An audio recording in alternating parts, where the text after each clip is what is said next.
Come aboard and feast your eyes, boy.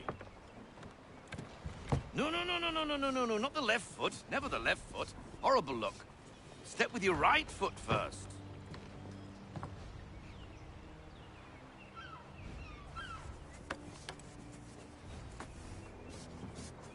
She is...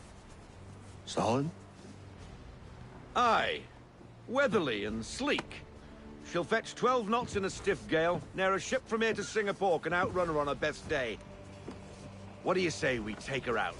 Show you what she can do firsthand. Where would we go? As it happens, she still needs guns and the officers to command them. We'll launch straight away. Don't worry, lad. I'll make sure you sprout good sea legs. Haul in the mainsail! Get up the rigging! Hand over fist! Come on, men! Let's get her out where she needs to be!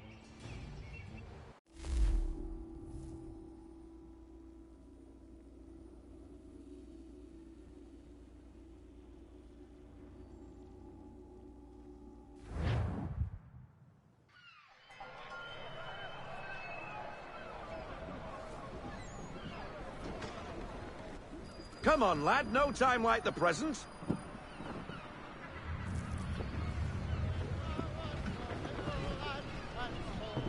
Double time, boy. It's time you learned.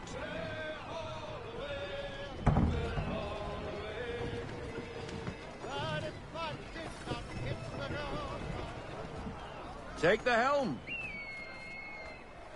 Come on. She won't bite.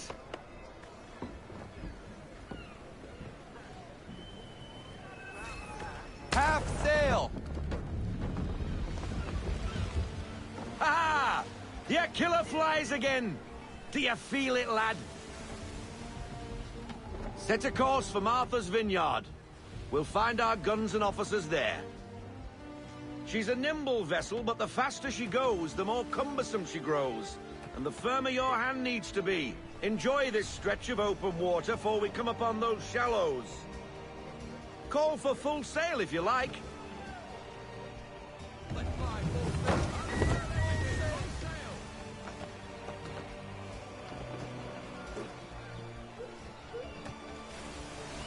Wind looks to be shifting.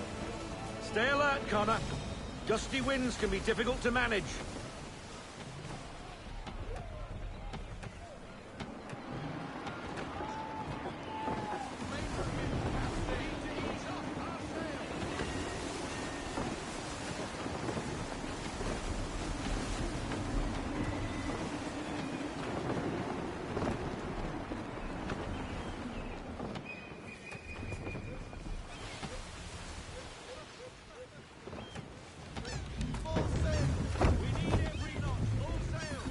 Now, take us through these shallows.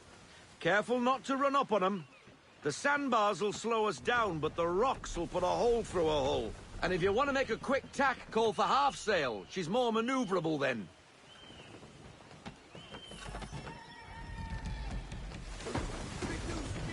Half sail!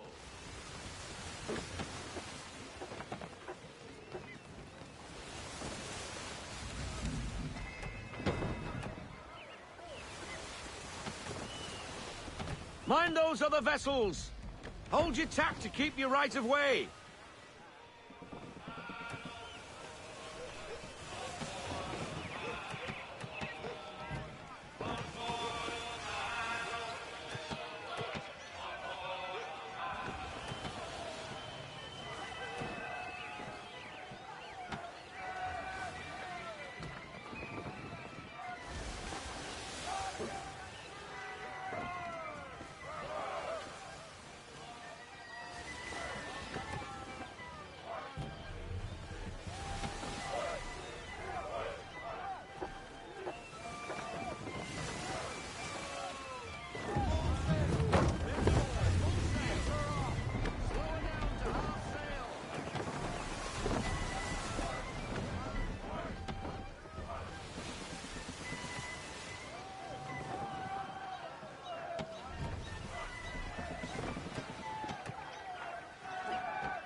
Cottages. We're close.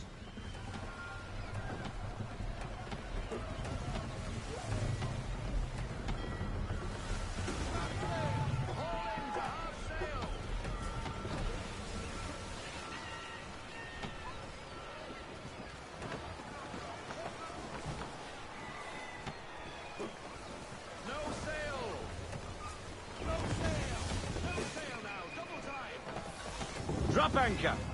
We'll go ashore, buy our guns, and find our officers.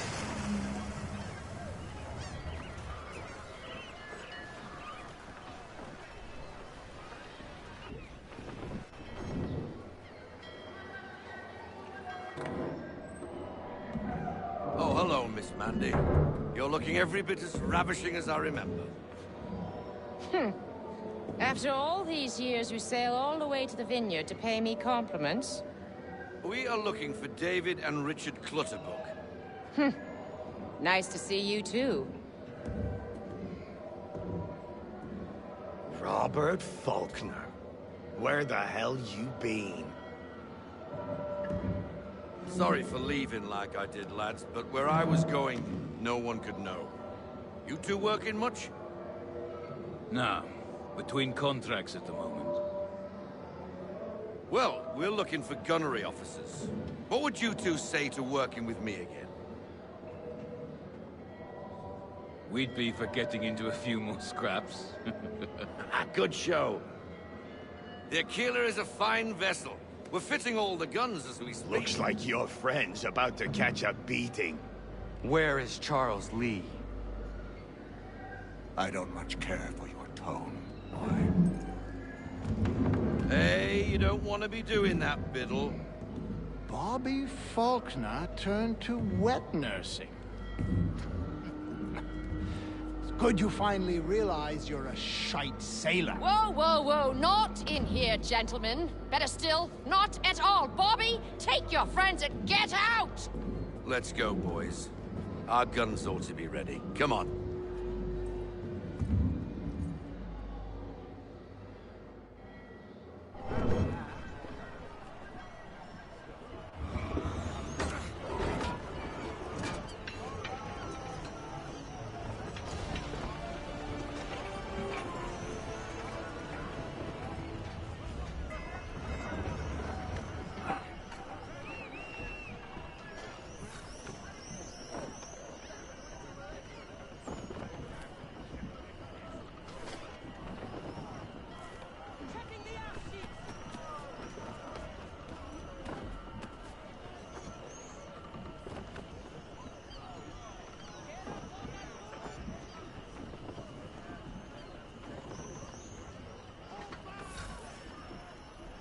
What the bloody hell was that about?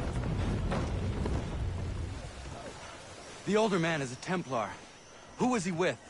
A Templar? The young buck was Nicholas Biddle. Nobody. Sails before the mast. Midshipman for the Crown. Are the guns ready? Aye, but we won't jump in over our heads. We'll find a suitable target and show you how they work. We've fitted her with a modest amount of guns to start, but rest assured there's ample room to add more should you feel the need.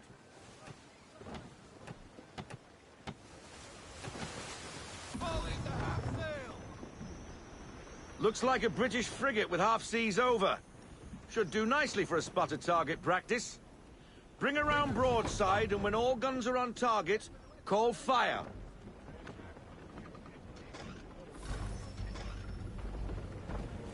Round shot for a start!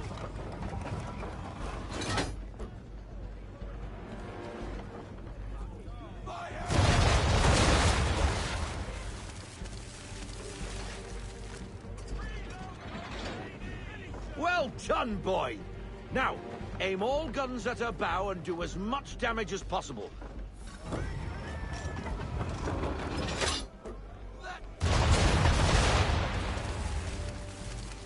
Some old powder in there!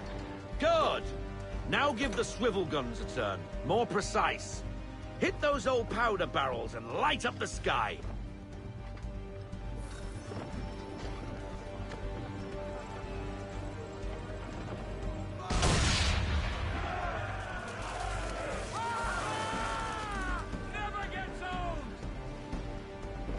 bad for a spot, Captain. You are a fast learner. Provided something interests me. Ah, getting a taste for the open sea, are we? We'll make a jack tar out of you yet. Now we should be getting back. The old man is like to have my hide.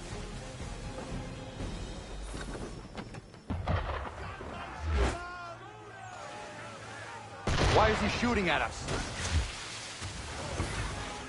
Destroying property of the crown, disturbing the king's peace, take your pick. What do we do?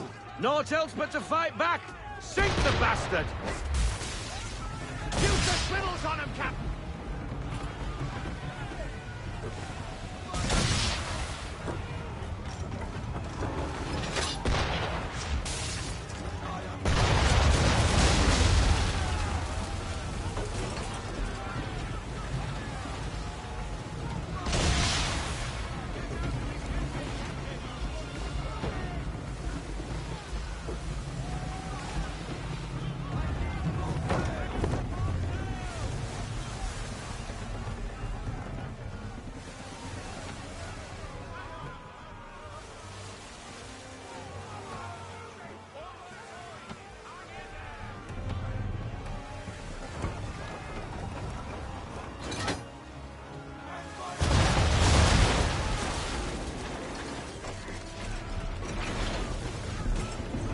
English frigate! Oh, be betwattled, another one. Where in the bloody hell did she come from?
Carry on, sailor. Not bad for your first voyage, eh, boy? Now we best be getting back, or the old man'll have my guts for garters.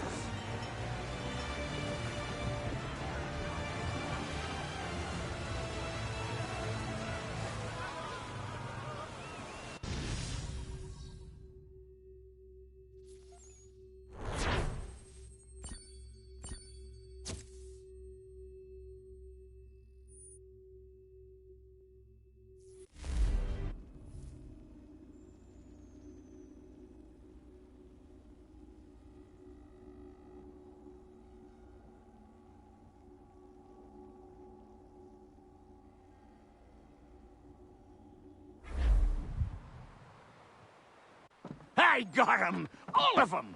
You get what I need, and I'll give 'em to you. Simple. You got a ship, could find 'em all to boot. Who is that man? Him? Some old salt's always on about letters he's got from Captain Kidd. Nonsense, really, but he doesn't hurt no one, so I'll leave him be. Talk to him if you fancy, but be warned he'll chew your ear off. Anyway, the Aquila's here for you. If you should get a pang for the open sea, we'll be waiting. Now, I implore you to head up the hill before the old man comes out of retirement just for me.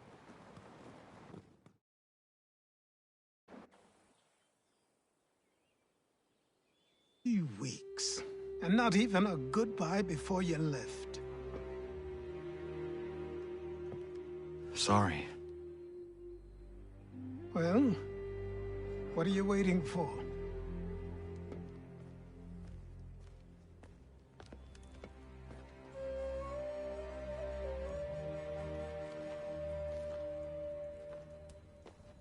Put them on.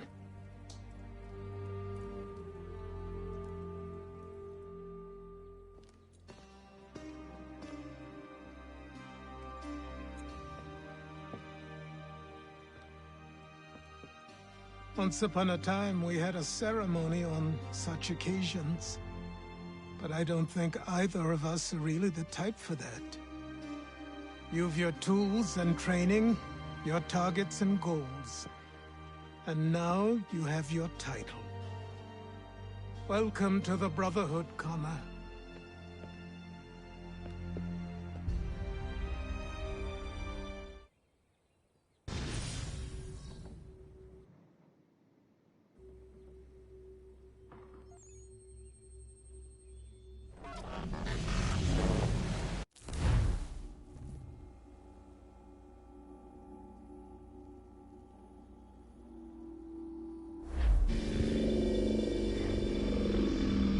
Welcome back, Desmond. You'll be happy to hear there's actually good news for once. Yeah? I've managed to locate a power source, and it's relatively close by. Up for a trip to Manhattan? Is it safe to leave? Abstergo's gotta be looking for us. Obviously it's not safe. Can't exactly sit around here hoping to get lucky, though, can we? We need that power source. Besides, I'm sure you can cook up some way to hide our movements. Maybe. The Templars have access to all kinds of satellites and camera systems. We'll need to find a way to mask our digital signature. I can probably camouflage the van, too. But there's not much I can do for us. That's an easy one.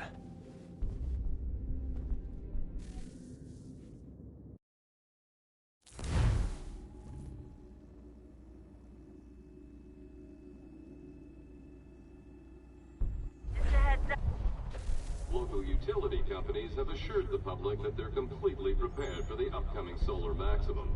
Disruptions to service are expected to be minimal. If only they knew. What's this? A remote-operated camera. It'll provide us with a feed while you're on mission. This will let us talk to each other. We're almost there, so listen up. The artifact is in an office penthouse in Lower Manhattan. At this time of night, direct infiltration is going to get you noticed. I think we're better off having you drop in from above. What do you mean, above?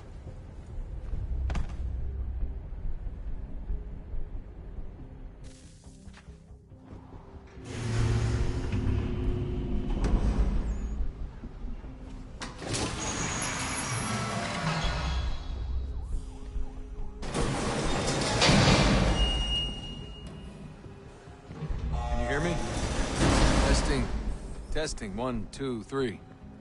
Yep, read you just fine. Now why don't you power up the camera?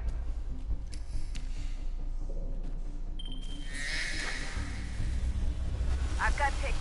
Running diagnostics. Perfect. I've got a nice, strong signal.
Seriously, Sean? Fuck you.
Jesus. Look on the bright side. No security to worry about. And on the not so bright side, the slightest misstep means you're effectively paced. Shut up, Sean.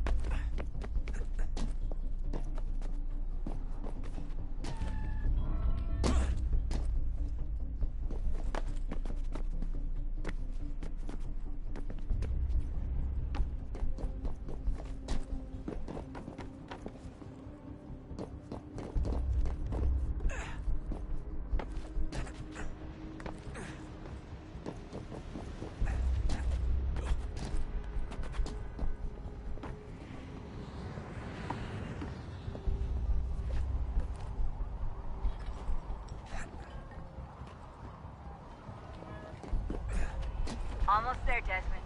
Once you reach the top of the lit-up crane, you should be high enough to make the jump. Should? It'll be fine, don't worry. Well, you might want to worry a little. I'm pretty sure she was high when she was running the numbers. Sean! A joke. It was a joke. Or was it?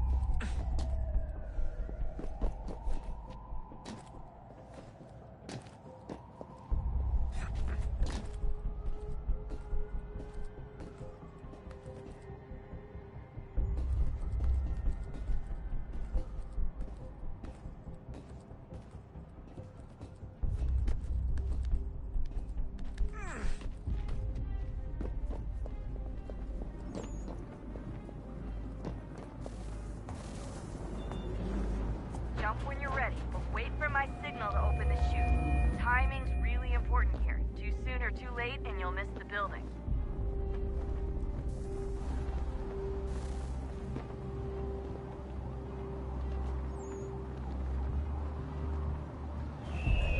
Now! Open your chute, now!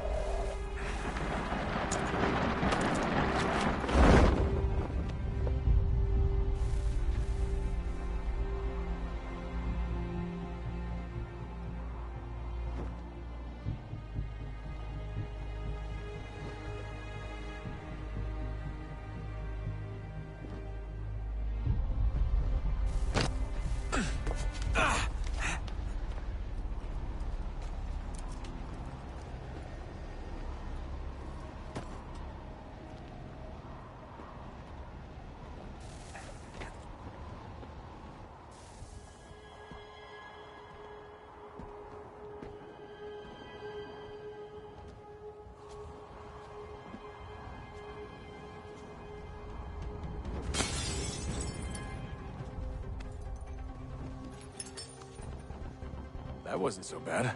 So, you must be Desmond. Not exactly what I expected, but I guess your kind doesn't have many options these days. Who are you? Ask your father. Now give me that. I don't think so. Look, I'm not supposed to kill you, but the boss man didn't say anything about fucking you up. So you got to the counter. Oh!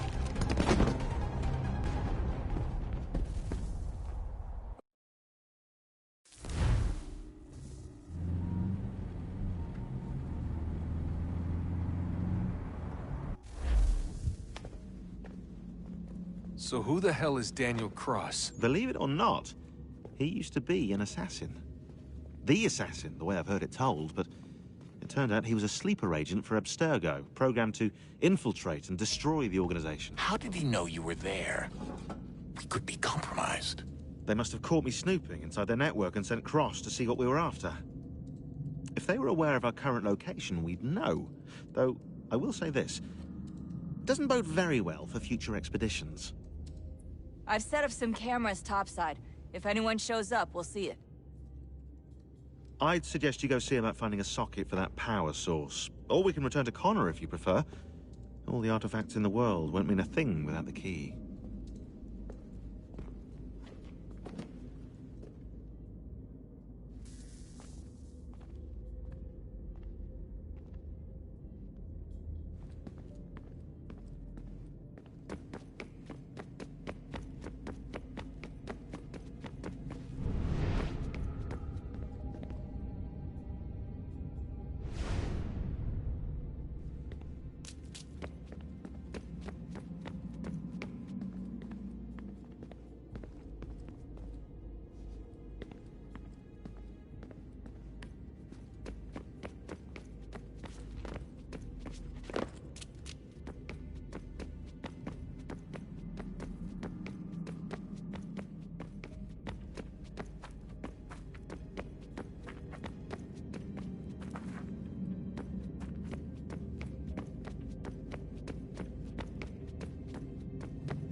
When we thought we could be saved, we sought to face the sun's wrath and contain it.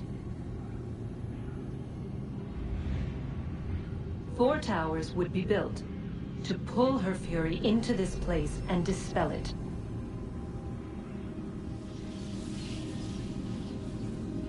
But even with all we knew, with all we had, it would take too long. 1,000 years we could labor and still the work would not be done. The first tower was never completed. The project abandoned. We moved on. But while we labored on other endeavors, a few returned. They thought to automate the process. Metal might finish what flesh could not.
If we could not meet the sun's cruel embrace, perhaps we might rebuke it. Already we could generate fields to protect us in times of strife. But these were small and simple things. To replicate them on a scale the size of a world, we lack the energy to make it so. Half the world, they said then. It is better than none at all. We tried. Again, we failed. A quarter, they asked. Even this we could not do. A sixth, an eighth, a tenth, they cried. The answer was still the same. Perhaps in time a city might be spared. But it was time we did not have. So we moved on.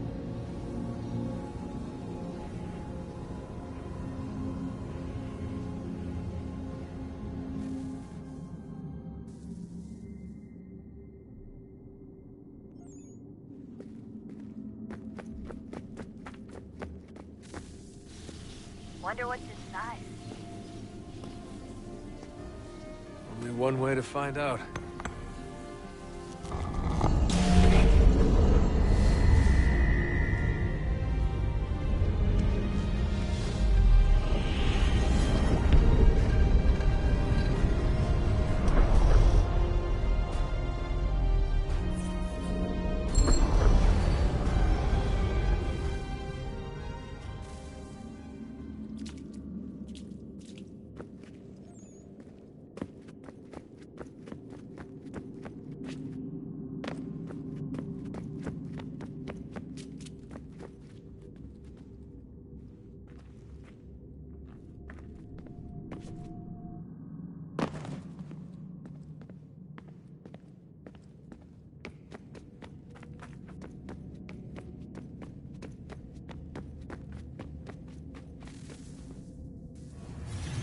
What is a fact?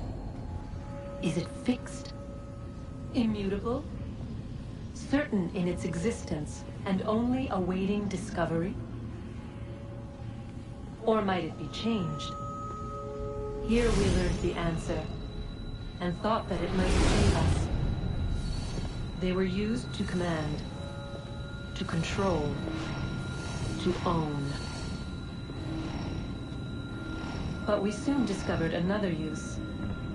When enough sat in thrall and were told to believe, their thoughts took on form. What was imagined became real.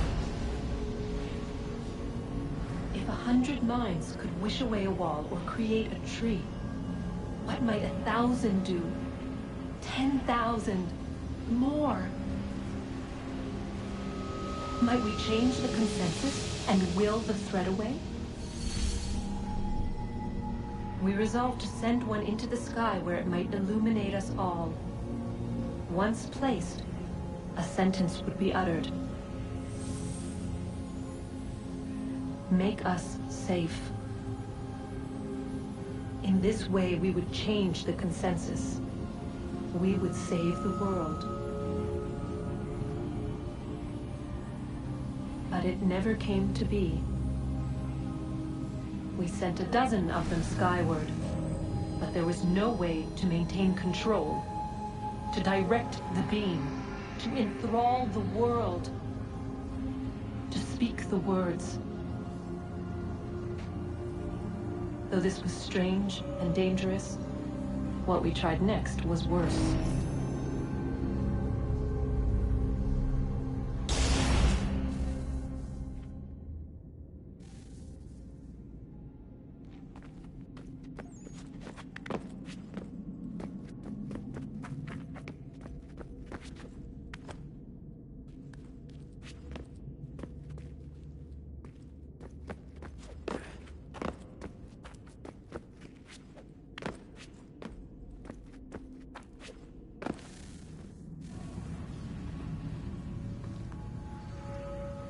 Our first instinct was to travel back, to change the past.